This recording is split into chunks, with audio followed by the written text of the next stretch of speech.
తెలంగాణలో ప్రతి గ్రామంలో ఒక 10-15 మంది ఉంటారు అమెరికా నుంచి వెళ్ళేవాళ్ళు కదా. ఇక్కడ నుంచి అమెరికా వెళ్ళి చదువుకునే ఇక్కడ నుంచి అమెరికా వెళ్ళి చదువుకునే వాళ్ళు, ఉద్యోగం చేసేవాళ్ళు, సెటిల్ అయ్యేవాళ్ళు, సిటిజన్షిప్ ఉన్నవాళ్ళు. సో చాలా కీ మీటింగ్. ఏం ఎక్స్పెక్ట్ చేయొచ్చు ఈ మీటింగ్ ద్వారా? ఫస్ట్ స్టూడెంట్స్ విషయానికి వద్దాం. స్టూడెంట్స్ కానీ వీసా ద్వారా వెళ్ళే వాళ్ళకి ఏం ఎక్స్పెక్ట్ చేయొచ్చు? ట్రంప్ ఆల్రెడీ 280 మందిని డిపోర్ట్ కూడా చేసేసారు. ఇంకా యుద్ధ విమానాల్లో పంపిస్తున్నారు, సంఖ్యలు వేస్తున్నారు. సో మోడీ ఏమన్నా దాన్ని కన్విన్స్ చేసే అవకాశం ఉందా? Very good. Given the geopolitical, geostrategic realities దృష్టిలో పెట్టుకొని భారతదేశానికి సంబంధించినంత వరకు రక్షణ పరమైన, డిఫెన్స్ పరమైన, డిఫెన్స్, రక్షణ, సెక్యూరిటీ, స్ట్రాటజీ పరమైన అంశాల్లో భారత్తో చెలిమి అమెరికాకు కావాలి, అమెరికాతో చెలిమి భారత్కు కావాలి. కానీ మీరు చెప్పినట్టు F1 స్టూడెంట్ వీసాలు కానీ, లేదా H1B, H4 వీసాలు, L1 వీసా, M1 వీసా, ఇట్లా రకరకాల వీసాలు ఉన్నాయి. భారతదేశానికి సంబంధించినంతవరకు ఒక 3.5 లక్షల మంది స్టూడెంట్స్ అమెరికాలో చదువుతుంటే అందుట్లో ఆంధ్ర, తెలంగాణ రాష్ట్రాల నుంచి 1,15,000, 1,20,000 మంది. సో 1/3 33% తెలుగు స్టేట్స్ నుంచి ఉన్నారు మన Telugu speaking students in United states of America. తప్పనిసరిగా ప్రెసిడెంట్ ట్రంప్ ప్రమాణ స్వీకారం చేసి జనవరి 20, 2025 నుంచి ఇవాళ వరకు ఒక 100 ఎగ్జిక్యూటివ్ ఆర్డర్స్ లో ఒక 2-3 ఎగ్జిక్యూటివ్ ఆర్డర్స్ మూలాన మనకి ఇబ్బంది కలిగిన అంశం చాలా వాస్తవం. ఏంటి? ఫస్ట్, ఇల్లీగల్ ఇమిగ్రెంట్స్ ఎవరైతే ఉన్నారో ఒక లెక్కల ప్రకారము ఒక 18,000 మంది ఇల్లీగల్ ఇమిగ్రెంట్స్ ని ఎట్టి పరిస్థితుల్లో అమెరికా నుంచి ఇండియా పంపించేయటం, అమెరికా నుంచి ఇండియాకి అక్రమ వలసదారులను పంపించేయటం మనం తప్పు పట్టట్లేదు. కానీ పంపించిన విధానము, అంటే సంకెళ్ళేసి వాళ్ళని ఏదో ఒక యుద్ధ ఖైదీలాగా, ప్రెజర్ ఆఫ్ వార్ లాగా, లేకపోతే ఏదో ఒక యాంటీ నేషనల్, యాంటీ ఒక ఎక్స్ట్రీమిస్ట్కి, ఒక టెర్రరిస్ట్కో ఇచ్చే ట్రీట్మెంట్ ఇవ్వటం తప్పనేది భారతదేశంతో పాటు మిగతా అన్ని దేశాలు దాన్ని తీవ్రంగా ఖండించినాయి మోడీ, మన ట్రంప్ చేసిన పనికి. సో అది పక్కన పెడితే మనం కూడా మన భారత్ నుంచి లేకపోతే మన ఆంధ్ర, తెలంగాణ నుంచి వెళ్ళిన వాళ్ళు ఇల్లీగల్ ఇమిగ్రెంట్స్ ఎవరైతే ఉన్నారో ప్రాపర్ డాక్యుమెంటేషన్ ఉండుంటే వాళ్ళ నెగటివ్ ఆస్పెక్ట్లో పడకుండా ప్రాపర్గా extension of visa, extension of passport, proper documentation, internal immigration and customs enforcement agency అంటారండి, ICE, part of the department of homeland security. అది వచ్చి సెర్చ్ చేసినప్పుడు ప్రాపర్ డాక్యుమెంటేషన్ కనుక చూపించగలిగితే Indian talent, science, technology, engineering, mathematics, medicine నుంచి వెళ్ళిన వాళ్ళు they are very valuable assets to United States American economy also. వాళ్ళకేం ప్రాబ్లం లేదు సార్. ఓన్లీ ప్రాబ్లం ఎక్కడ వస్తుందంటే ఇల్లీగల్ గా వెళ్ళిపోయి పాస్పోర్ట్ ఎక్స్పైర్ అయినా, వీసా ఎక్స్టెన్షన్ అయిపోయినా రెన్యువల్ చేయించుకోకుండా అక్కడే ఉన్న వాళ్ళతో వచ్చిన ప్రాబ్లం ఇది. ఓవరాల్ గా చూసుకుంటే అంటే ఒకటి, ఇప్పుడు ఒక బహిరంగ రహస్యం ఏంటంటే మన దగ్గర నుంచి చదువుకుని వెళ్లే స్టూడెంట్స్ అక్కడ వర్క్ చేస్తారు. అవునండి, ఎందుకంటే అంత అఫోర్డ్ చేసే పరిస్థితి లేదు. ఇక్కడ నుంచి వాళ్ళకి డబ్బులు పంపే వాళ్ళు బహుశా నేను 25 to 30% ఉంటారు. మిగతా 75% తెలంగాణ, ఆంధ్రప్రదేశ్ స్టూడెంట్స్ ఏదో ఒక దగ్గర వర్క్ చేస్తారు. 100%. అది మేబీ రెస్టారెంట్ లోనో, పెట్రోల్ బంక్ లోనో, డిపార్ట్మెంట్ స్టోరో ఏదో ఒకటి మినిమం అవర్స్ వర్క్ చేస్తారు. వర్క్ చేయడం అనేది అక్కడ ఇల్లీగల్, అంతేనా? చదువుకోవడానికి వెళ్ళిన వాళ్ళు వేరే వర్క్ చేయకూడదు. ఇది ఒక పాయింట్. F1 స్టూడెంట్ వీసా తీసుకుని వెళ్లారు కాబట్టి మీ ప్రథమ కర్తవ్యము మీకు 100లో 80% focus on your study, 20% you are suppose to work అనేది గివెన్ ది, అంటే వర్క్ చేయొచ్చు. 20 hours మనకి ఓపీటీ అంటారు, మన ఆప్షనల్ ప్రాక్టికల్ ట్రైనింగ్ అంటారు, క్యాంపస్ లోనే చేయాలి according to the rules. When we sign the form అది క్లియర్ కట్ గా రాసి ఉంటుంది అది. కానీ మనోళ్ళు లాస్ట్ ప్రెసిడెంట్ జో బైడెన్ గానీ, అంతకు ముందులో ఉన్న మన బరాక్ ఒబామా గానీ, ఇంకా అంత మొదలు వెనక్కి చూసుకుంటే డెమోక్రటిక్ ప్రెసిడెంట్స్ ఎవరున్నా గానీ దీన్ని అంత సీరియస్ గా వాళ్ళు ఎవరు ఎప్పుడు ఇంప్లిమెంట్ చేయాల. ట్రంప్ వచ్చి కొత్త లా పెట్టలేదు సార్. ట్రంప్ వచ్చి ఉన్న లాని ఇంప్లిమెంట్ చేసి irrespective of your nationality, cost, creed, ఆ క్యాంపస్ లోనే పని చేసుకోవచ్చు. ఆ క్యాంపస్ లో 20 hours పని చేసుకోవచ్చు. కానీ మన వాళ్ళు చాలదు, 20 hours చాలదు మనకి.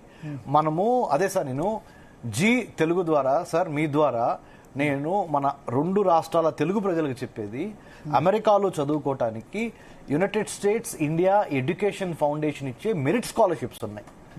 Plus ministry of human resource development, government of India, Dharmendra Pradhan garu minister, ఆ మెరిట్ స్కాలర్షిప్స్ ఉన్నాయి. వాటిని ఉపయోగించుకుంటే you don't need to take loan from banks, you don't need to mortgage, మీ ఆస్తులు, మీ స్థలాలు, పొలాలు తాకట్టు పెట్టకుండా అమెరికాలో చక్కగా విద్యాభ్యాసం చేయడానికి మెరిటోరియస్ స్కాలర్షిప్స్ ఉన్నాయండి అక్రాస్ ద ఎందుకు యూజ్ చేసుకోవట్లేదు అంటారు మరి? అబ్సల్యూట్లీ. ఈ ప్రశ్నని మీరు తెలంగాణలో, ఆంధ్రాలో ఉన్న కాలేజ్ ప్రిన్సిపల్స్ ని, హానరబుల్ వైస్ ఛాన్సలర్స్ ని మీరు అడగాలి. ఈ ప్రశ్న అవగాహన లేదా? అవగాహన లేకపోవటం ఒకటి. అంటే అందరికీ వస్తుందా సార్? ఎక్కువ పర్సెంట్ అమెరికాలో ఒక గొప్పతనం ఏంటంటే, నేను అమెరికన్ స్టడీస్ లో పిహెచ్డి చేసినవాడిగా, అమెరికాలో చదువుకొని అమెరికాలో టీచింగ్ చేసినవాడిగా చెప్తున్నాను నేను. America is a land of opportunities and meritorious students కి తప్పనిసరిగా అక్కడ అవకాశం ఉంటుంది. ఎవరు ఇస్తారు? American government. అదేనండి, United States India education foundation ద్వారా. పేర్లు చెప్పనా సార్? స్కాలర్షిప్స్ పేర్లు. I think you are doing a great service Zee Telugu. ఎందుకో చెప్పనా సార్, ఎవరు ఈ స్కాలర్షిప్స్ గురించి మాట్లాడరు సార్. ఎందుకో తెలుసా సార్? మధ్యలో ఉన్న కన్సల్టెంట్స్ ఎవరైతే హైదరాబాద్ లో అమీర్పేట నుంచి, సికింద్రాబాద్ నుంచి, జూబ్లీ హిల్స్, బంజారా హిల్స్ లో ఉన్న కన్సల్టెంట్స్ ఉన్నారు చూడండి సార్, వాళ్ళు లాభపడుతున్నారు. ఎలా లాభపడుతున్నారు? స్టూడెంట్ దగ్గర నుంచి కూడా ప్రాసెసింగ్ ఫీజు తీసుకుంటారు ఇక్కడ 15-20 వేలు. అక్కడ ఆ అమెరికాలో ఉన్న యూనివర్సిటీస్ నుంచి మన పర్సెంటేజ్ తీసుకుంటారు ప్రతి స్టూడెంట్ మీద. దీని మూలంగా నష్టపోతుంది ఎవరో చెప్పనా సార్? మన స్టూడెంట్స్ తల్లిదండ్రులు. Let me be the voice of the students who are going to go to United States of America. Let me be the voice of the parents. అంటే ఎవరైతే ఆర్థికంగా ఇబ్బంది పడతా పిల్లల భవిష్యత్తు కోసం స్థలాన్ని పొలాన్నైనా తాకట్టు పెట్టి నా కొడుకు కూతురిని అమెరికా పంపించాలనుకున్న వాళ్ళకి నేను మీ ద్వారా, సార్ భరత్ గారు, మీ ద్వారా నేను జీ తెలుగు ద్వారా చెప్పేది ఏంటంటే, అమెరికాలో చదువుకోవటానికి రకరకాల స్కాలర్షిప్స్ ఉన్నాయి. నేను చెప్తానండి. నెహ్రూ స్కాలర్షిప్ అండి, అబ్దుల్ కలాం స్కాలర్షిప్ అండి, ఫుల్ బ్రైట్ జూనియర్ స్కాలర్షిప్స్ అండి, ఫుల్ బ్రైట్ సీనియర్ అండి, తర్వాత హ్యూబర్ట్ హంప్రీ స్కాలర్షిప్ అండి, ఇంటర్నేషనల్ విజిటర్ లీడర్షిప్ ప్రోగ్రామ్ లో భాగంగా మా నాన్నగారు వ్యవసాయ కూలీ సార్, మా తెనాలి భరత్ గారు. నేను వ్యవసాయ కూలీ కొడుకు పుట్టిన నేను అమెరికాలో 15 యూనివర్సిటీస్కి వెళ్ళానండి ఆన్ మెరిట్ బేస్ స్కాలర్షిప్స్ తీసుకొని. దాన్ని ఐవీఎల్పీ ఫెలోషిప్ అంటారు, ఇంటర్నేషనల్ విజిటర్ లీడర్షిప్ ప్రోగ్రామ్ అని. ఎమర్జింగ్ లీడర్స్ కి ఇస్తారు అది. ఇప్పుడు మీకు 6 రకాల స్కాలర్షిప్స్ చెప్పాను. ఇవి కాకుండా రోడ్ స్కాలర్షిప్ ఉందండి, 7 రకాల స్కాలర్షిప్స్ మీకు ఇప్పటికిప్పుడు చెప్పాను. ఇవి కాకుండా ఇంకొక 7 రకాల స్కాలర్షిప్స్ ఉన్నాయి సార్. మరి అక్కడ చదువుతున్న వాళ్ళు కూడా తెలియట్లేదా? చెప్తాను. Very cream of the students ఎవరైతే కష్టపడి కడుపులో కసుండి వెళ్లాలనుకున్న వాళ్ళు మాత్రమే ఆ రూట్ తీసుకుంటున్నారు. షార్ట్ కట్ లో ఏదో ఒక విధంగా నేను అమెరికా వెళ్ళిపోవాలి, నాకున్న స్థలాలు పొలాలు తాకట్టు పెట్టమని తల్లిదండ్రులను ఇబ్బంది పెడతాము. జిఆర్ఈ టోఫెల్ రాయటము ఒక ఎత్తండి, అలా రాసి వెళ్తాం అమెరికాకి. అది కాకుండా జిఆర్ఈ టోఫెల్ తో పాటు ఎడ్యుకేషన్ లోన్ బ్యాంక్స్ నుంచి తీసుకొని అధిక వడ్డీకి లేదా తక్కువ వడ్డీకి. సార్ 2 ఏళ్ళు ఎంఎస్ చేయాలంటే అక్కడ మీకు మినిమం 50 లక్షల రూపాయలు అవుతుంది సార్, మినిమం చెప్తున్నా. ఆ 50 లక్షల రూపాయలు అయిపోయిన తర్వాత కూడా, ఎంఎస్ అయిపోయిన తర్వాత కూడా అమెరికాలో జాబ్ రాకుండా లాస్ట్ 1 ఇయర్ నుంచి ఖాళీగా ఉన్నవాళ్ళు నాకు ఎంతమంది ఫోన్లు చేస్తున్నారంటే గత 15 రోజుల నుంచి, ఈ స్కాలర్షిప్స్ తెలిసిన తర్వాత అయ్యో మాకు తెలియదే అని చెప్పి.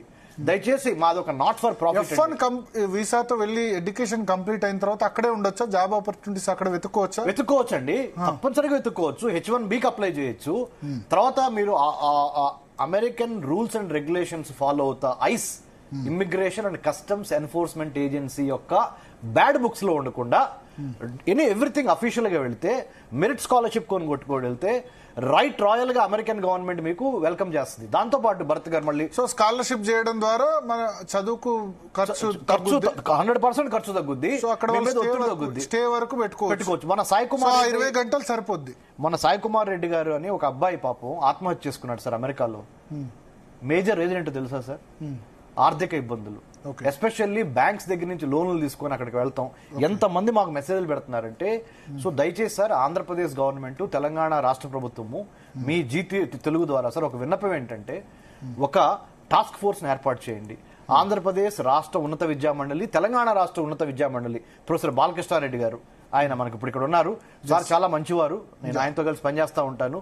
ఈ ఇద్దరు కలిసి ఒక టాస్క్ ఫోర్స్ ఏర్పాటు చేసి ఎట్లా అమెరికాకు పంపించాలి మన స్టూడెంట్స్ ని తక్కువ ఖర్చుతో, మెరిట్ స్కాలర్షిప్స్ ఎన్నున్నాయి అనే మీద మేము కూడా సహకరిస్తాం సార్. మా centre for human security studies తరఫున we are not for profit think tank in Hyderabad Marri Chenna Reddy institute లో మా ఆఫీస్ ఉంది.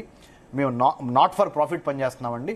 ఒక 30 మంది ఐఏఎస్లు ఐపీఎస్లు దీంట్లో సభ్యులుగా ఉన్నారు సార్. మీకు తెలుసు సార్, గత 12 ఏళ్ల నుంచి దేశాంతరంగ భద్రత, విదేశీ వ్యవహారాల మీద మేము పనిచేస్తున్నామని. సో దయచేసి నేను మిమ్మల్ని తల్లిదండ్రులకి మీ జీ తెలుగు ద్వారా అప్పీల్ చేస్తుంది ఏంటంటే, please do not go for education loan 60 లక్షలు 50 లక్షలు తీసుకోవద్దు.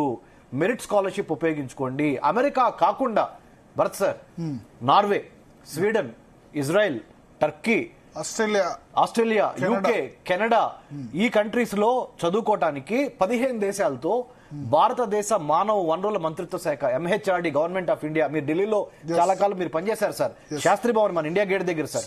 సో వాళ్ళతో కొలాబరేషన్ ఆ 15 దేశాల్లో చదువుకోవడానికి scholarship funded by Indian government of India scholarship ఇంటర్వ్యూలు కండక్ట్ చేస్తుంది, ఫండెడ్ బై దీస్ 15 కంట్రీస్.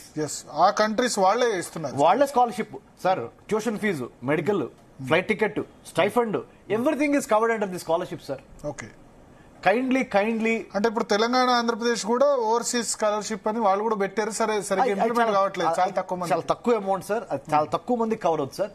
ఇది మ్యాసివ్ కవరేజ్ సార్. ఇప్పుడు నేను చెప్పింది MHRD government of India scholarship to study in 15 countries, United States India education foundation అని చెప్పాను మీకు, యుఎస్ఎఫ్ఈ అంటారు. ఈ రెండింటి మూలాన అమెరికాతో పాటు మిగతా 15 దేశాల్లో చక్కగా రాజమార్గం వెళ్ళి చదువుకోవచ్చు సార్. ఇంకోటి ఏంటి చెప్తాను సార్, ఎవరైతే ఈ గవర్నమెంట్ స్కాలర్షిప్స్ తీసుకొని చదువుకున్నారో వాళ్ళకి అక్కడ ఉద్యోగాల్లో కూడా, అమెరికాలో ఉద్యోగం చేయాలనుకున్నా గానీ లేదా వేరే కంట్రీస్ లో చేయాలనుకున్నా గానీ కొంత వెయిటేజ్ ఇస్తున్నారు, ఎందుకంటే they have been recognized as meritorious students. So ఇప్పుడు మోడీ ఏం రిక్వెస్ట్ చేయొచ్చు ట్రంప్? Absolutely sir. మోడీ ఒకటి ఈ ఎడ్యుకేషన్ డిపోర్ట్ సంబంధించి, అంటే చాలా మంది ఇన్హ్యూమన్ గా